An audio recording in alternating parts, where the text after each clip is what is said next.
운이 나쁜 사람은 공포나 불안을 느끼는 마음버릇에 푹 잠겨 있습니다. 참고로 마음버릇은 기분에 영향을 받는 부분도 있으므로 기분 전환을 잘하는 것이 마음버릇을 바꾸는 데 도움이 됩니다.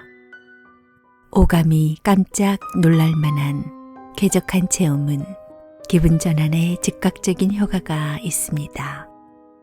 최고로 아름다운 물건을 곁에 둔다거나 장엄한 풍경을 보거나 근사한 음악을 듣거나 맛있는 음식을 먹거나 이렇듯 몸이 기뻐하는 쾌적한 경험을 하면 기분이 전환되고 시점의 변화가 일어납니다. 또 기분 좋은 상태로 지내는 것도 불운을 가까이 하지 않는 한 가지의 비결입니다.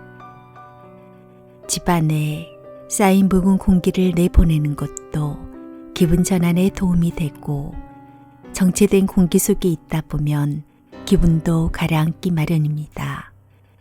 옛날 사람들은 아침 7시부터 9시를 진시, 즉 용의 시간이라고 불렀습니다. 이 시간대에는 창문을 활짝 열어젖히고 집안에 묵은 공기를 내보냈고 신선한 공기를 들였습니다.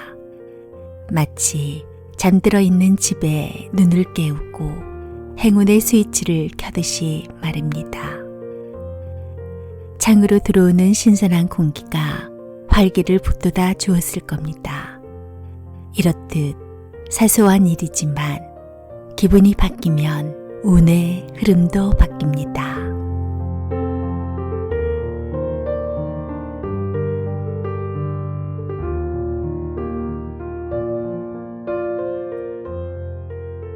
안녕하세요. 토닥토닥 책앤톡입니다. 지금 읽어드린 글은 출판사 베이지북스에서 펴낸 말버릇, 마음버릇, 몸버릇입니다. 모든 사람들이 관심 있고 중요하게 생각하는 키워드가 돈, 운, 그리고 인간관계가 아닌가 싶습니다. 오늘은 이 세 가지가 술술 풀리게 한다는 책 한 권을 여러분에게 소개하고자 합니다. 저자 다네이치 쇼가쿠는 불가의 입문, 오랜 수행과 정식 절차를 거쳐 2010년 아사리가 되었습니다. 여기서 참고로 아사리는 제자를 가르치고 지도할 자격이 있는 승려를 말합니다. 삶의 변화를 위한 방법론을 제시하는 강연, 저술, 연수 등 외부 활동도 활발히 하고 있습니다. 돈과 운, 그리고 인간관계가 술술 풀리는 것은 바로 습관의 힘이다 라고 강조합니다. 그럼 이 습관의 힘이 무엇인지 우리 함께 저자의 책 속으로 빠져보도록 하겠습니다. 시작합니다.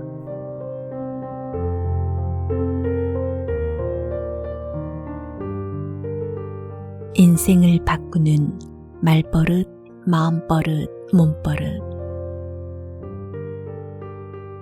말과 마음과 몸의 버릇을 바꿈으로써 무의식적인 습관을 바꾼다.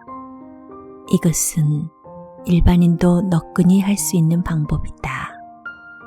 다시 말해서 평소 입에 담는 말, 이것은 말버릇. 평소에 떠올리는 생각, 이것은 마음버릇.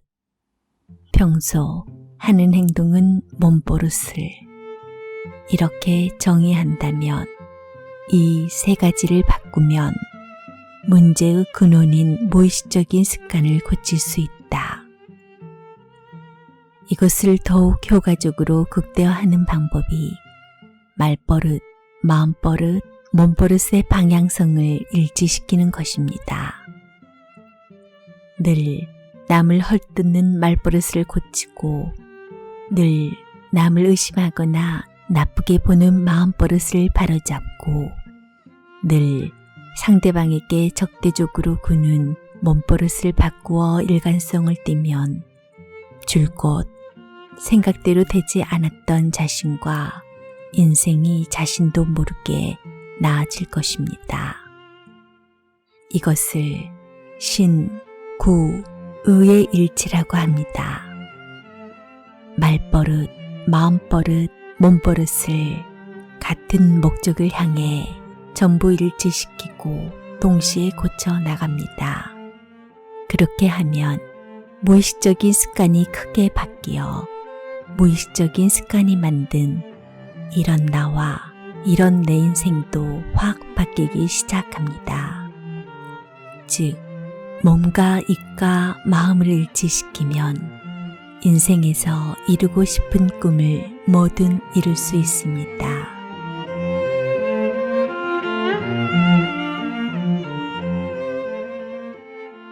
더 이상 해도 안 될 때가 진짜 기회다. 살다 보면 삶을 포기하고 싶은 최악의 현실과 마주칠 때가 있습니다. 제게는 아버지의 사망 전후가 그런 시기였는데 극도의 혼란 속에서도 계속해서 이렇게 되뇌었습니다. 지금까지 살아온 방식으로는 안 돼. 나도 언젠가는 이 세상을 떠난다. 제대로 된 삶을 살아야지. 그렇게 해서 나름대로 삶의 버팀목을 찾아 헤맨 끝에 만난 것이 바로 습관의 힘입니다.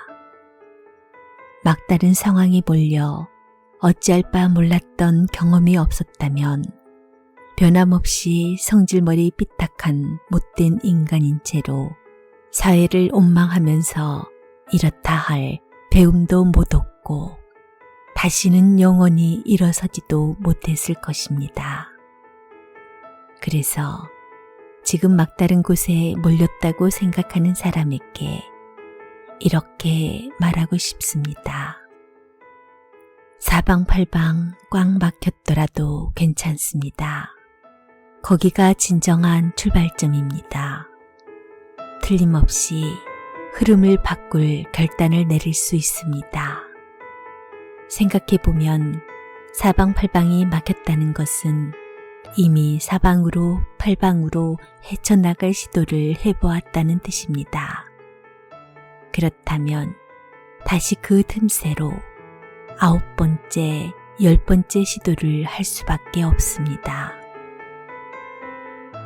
KFC의 창업자 할랜드 데이비드 샌더스는 60대 후반에 자신이 개발한 닭튀김을 팔아줄 가게를 찾아 영업에 나섰으나 1008번 거절당하고 1009번째 처음으로 계약을 따냈습니다. 만약 1008번째 포기했더라면 지금의 KFC는 존재하지 않았을 것입니다. 중요한 것은 모든 수단과 방법을 다 써보는 것입니다. 다 써보기도 전에 포기하는 것이 무엇보다 안타까운 일입니다. 성공을 거두는 사람은 성공할 때까지 계속하는 사람입니다. 멈추어 서기보다 돌파할 길이 있는지 없는지 깊이 생각해 보세요. 도전은 헛되지 않습니다.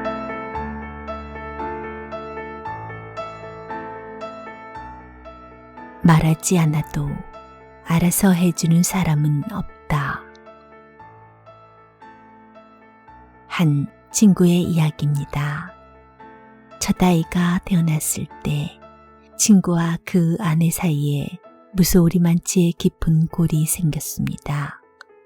친구는 아이를 낳아본 적이 없으므로 아이를 낳은 아내의 마음을 전혀 알지 못했습니다.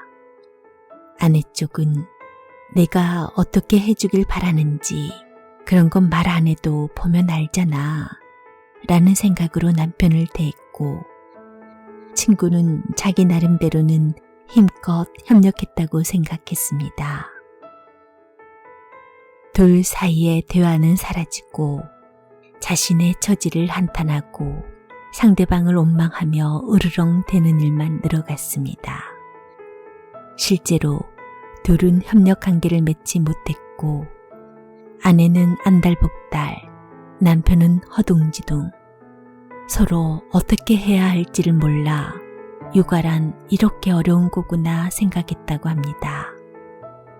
그래서 둘째 아이가 태어났을 때는 아내에게 많이 묻고 들었습니다. 과거의 경험을 반복하기는 싫었던 거죠. 다행히 대화가 이루어졌고 서로 조정하면서 문제 해결에 나섰습니다. 제가 고난대로 커다란 화이트보드를 하나 사서 집에 놓고 문제를 가시화했습니다. 하나하나 물어보면 어떻게 해주기를 바라는지, 자신이 무엇을 놓쳤는지 알 수 있지만 묻지 않으면 영원히 알 수 없습니다. 소통의 본질은 서로 자신의 상식을 제시하고 조정해 가는 데 있습니다. 소통이 잘 이루어지지 않을 때는 언제일까요? 서로의 상식을 모를 때, 그리고 그것을 제시해도 상대에게 전달되지 않고 조정이 이루어지지 않을 때입니다. 상대의 상식을 모를 때는 하나하나 철저하게 묻고 들어보는 것이 바람직합니다. 소소한 부탁의 말은 호감을 불러일으킨다. 어떻게 해야 연애가 잘 풀릴까요? 라는 질문을 종종 받지만 저라고 딱히 연애 전문가는 아니어서 조언하는 데 한계가 있습니다. 다만 연애도 인간관계의 하나이므로 인간관계가 좋아지는 방법을 쓰면 연애도 잘 풀리지 않을까 생각합니다. 모든 인간관계에 있어 전제가 되는 것이 있습니다. 한마디만 하자면 마음이 다친 사람과는 좋은 인간관계를 맺을 수가 없습니다. 인간관계나 연애나 인연이 중요합니다. 누군가와 만나더라도 마음이 닫혀 있으면 인연으로 발전하지 않습니다. 또 만나볼까? 밥이라도 같이 먹자고 한번 말해볼까? 하는 마음이 들지 않으니까요. 제가 아는 사람 중에 매우 개방적인 여성 경영자가 있습니다. 그녀는 누구에게건 항상 웃는 얼굴로 호의와 선의를 담아 대합니다. 그러면 상대도 똑같이 호의와 선의를 되돌려 줍니다. 얼굴에 미소가 넘치는 사람에게 화를 내고 찌푸린 얼굴로 응대하는 사람은 없습니다. 미소를 지으면 어쨌든 상대도 미소로 응하기 마련입니다. 그리고 그 사람은 남에게 기대거나 응석을 부리는데도 매우 능숙합니다. 예를 들어 처음 만난 사람에게도 아무렇지도 않게 이거 부탁드려요 라는 말로 일을 부탁해 버립니다. 결코 위압적으로 강요하지도 않고 그렇다고 질척거리며 매달리지도 않습니다. 당신이니까 부탁하고 싶다는 그녀의 마음이 넘치도록 전해져 아주 자연스럽기까지 합니다. 의례, 가정이나 학교에서 남에게 폐를 끼치면 안 된다. 자기 일은 자기가 알아서 해야 한다고 배웠던 만큼 그녀의 그런 행동을 보면 깜짝 놀라는 사람도 있을지 모릅니다. 하지만 의외로 그녀의 부탁을 받은 사람은 남자든 여자든 기쁜 표정을 짓습니다. 사실 남에게 부탁을 받거나 응석을 받아주는 것은 기쁜 일입니다. 전혀 남에게 의지하지 않는다라는 말은 어떤 의미로는 상대를 신뢰하지 않는다는 말의 다른 표현입니다. 한편 남에게 의지한다는 것은 당신이 필요하다라고 말하는 것과 똑같습니다. 상대에게 의지한다는 것은 생각하기에 따라서는 빚을 지는 셈이니 빚을 갚을 계기를 만들 수 있습니다. 연애라면 신경 쓰이는 사람에게 요전에 신세를 졌으니 답례로 밥이라도 한 끼 사드리고 싶습니다 라고 권하기 쉬워집니다. 인연을 맺는데 이만큼 쉽고 좋은 방법도 없습니다. 앞서 이야기한 여성 경영자도 얼마나 많은 사람의 힘을 빌릴 수 있는가가 아주 중요해요. 그게 인연으로 이어지니까요. 라고 유쾌하게 말한 적이 있습니다. 남의 힘을 빌릴수록 나의 고마운 마음과 상대의 기쁜 마음이 어우러져 인연도 깊어집니다. 물론 다가오는 사람 중에는 인연을 맺고 싶지 않는 사람도 있기 마련입니다. 나를 이용하려는 사람, 함께 있어도 즐겁지 않는 사람, 거짓말하는 사람 등등 종류도 다양하지요. 그럴 때는 그런 사람이라고 깨달은 시점에서 마음을 닫으면 됩니다. 인생은 극적으로 바뀌지 않습니다. 포인트는 하나입니다. 자신의 무의식적인 습관을 깨닫고 그 패턴을 바꾸는 것. 이런 저도 바뀌었으니 여러분이 바뀌지 않을 리 없습니다.